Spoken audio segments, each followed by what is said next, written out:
The Origins mod is a mod in the Minecraft community which adds 9 different origins. These origins give you special abilities as well as hindrances to balance out and give you an additional challenge throughout your Minecraft playthrough. In this video, I will be giving a few quick tips which I believe are essential for each origin. To begin, let's start with a general overview of each origin. To start, the Endarian origin has 2 perks. You have the ability to use ender pearls without needing any in your inventory, and you can reach slightly further. The debuffs come as you take damage while in contact with water, which includes rain, and you are afraid of pumpkins. The Elytrian has natural elytra wings and can launch themselves up into the air every 30 seconds. A person with this origin also deals double damage while in elytra flight. This is countered by only being able to wear leather, gold, or chainmail armor, taking more kinetic damage, which is damage by flying into blocks, and receiving a slowness and weakness effect when in places with a low ceiling. The Arachnid origin has the ability to climb walls and hinders foes with cobwebs on attack. However, arachnids have 3 less hearts of life and can only eat meat. The Merling origin has many buffs with only one major debuff. They can breathe and see underwater, can break blocks as if not in water, have increased swim speed, and do not sink in water. However, the Merling origin has water replaced as their air, and can only breathe for a limited amount of time outside of the water. The Blazeborn origin is immune to fire and lava damage and deals more damage while on fire. They are also immune to poison and hunger status effects. This origin comes with the debuffs of starting in the nether and taking damage while in contact with water. The Shulker origin has 9 additional inventory slots which do not drop on death. They have natural protection and can break stone blocks quickly without a pickaxe. This, however, is countered by their inability to use shields and their quicker exhaustion, which is a loss of hunger. I have a more in-depth video on the Phantom origin. However, the Phantom origin can walk through solid blocks while in a phantom state and is also invisible in said phantom state. Phantom players get hungry much more quickly while in the phantom state and begin to burn in daylight when not invisible. They also have 3 less hearts of life. The Avian origin has permanent slow falling and is a bit quicker. However, they must sleep at high altitudes, above y=86, and cannot eat meat. And finally, the Feline origin does not take fall damage and jumps higher while sprinting. They have slight night vision and can also scare creepers away. These abilities come with 1 less heart of life, and only being able to mine stone if there is at most 2 adjacent natural stone blocks. Starting with the Endarian origin, I would recommend creating a base in a biome without rain. This includes desert, savanna, or any of the snow biomes. Creating a base in a biome without rain will allow you to live a more carefree life as you won't have to deal with any rain. An alternative to this would be surrounding your entire base area with a ceiling, which I personally think is much more time consuming than basing in a biome which naturally would not have rain. The Elytrian origin does not have much that can be spoken upon. As soon as you can, you should get a set of chainmail armor and try to enchant it as best as you can to protect yourself. If you're on a PvP server or a server with your friends, I would recommend trying to get good at elytra combat so that you can deal as much damage as possible. I would extremely recommend creating a sugarcane farm and creeper farm as soon or as early as possible to maximize firework production. Being able to create fireworks will help you later on exploring the nether and the end.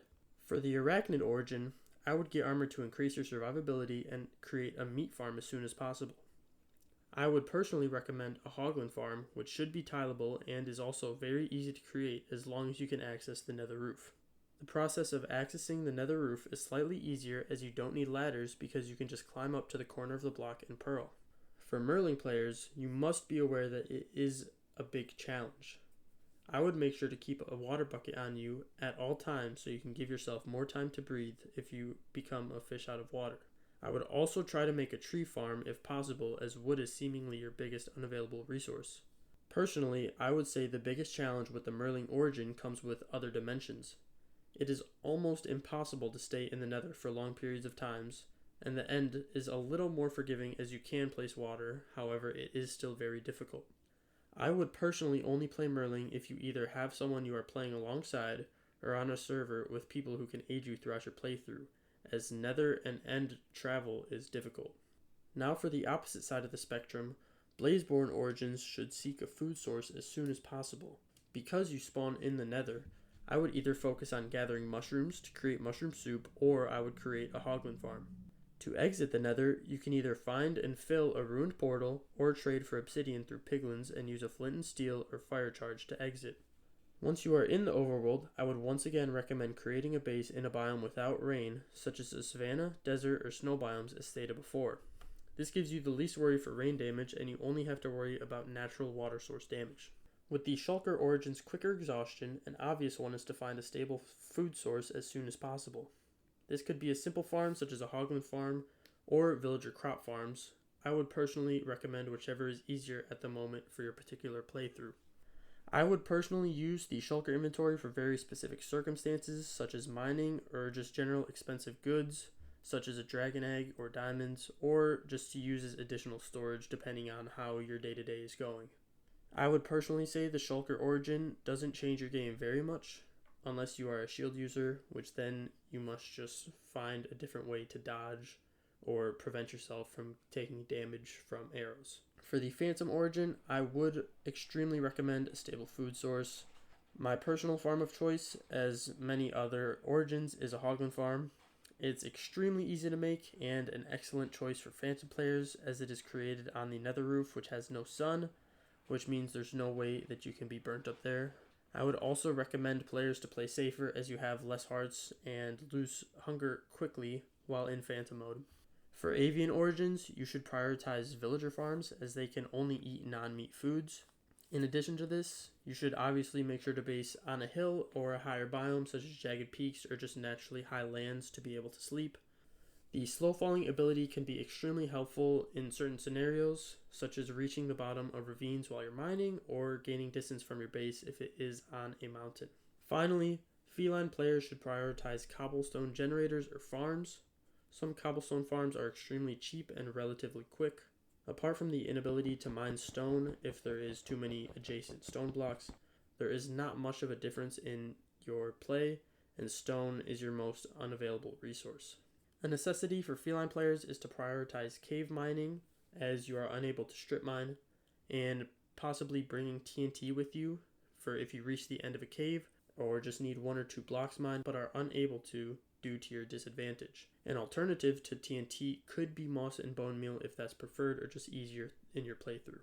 To conclude the video, each origin has different things which should be prioritized depending on which one you choose. Some origins are more difficult to play, while some only bring minor inconveniences as well as minor buffs. I hope this video has helped you in some way, and always remember, whatever choice you makes you. Choose wisely. Thank you.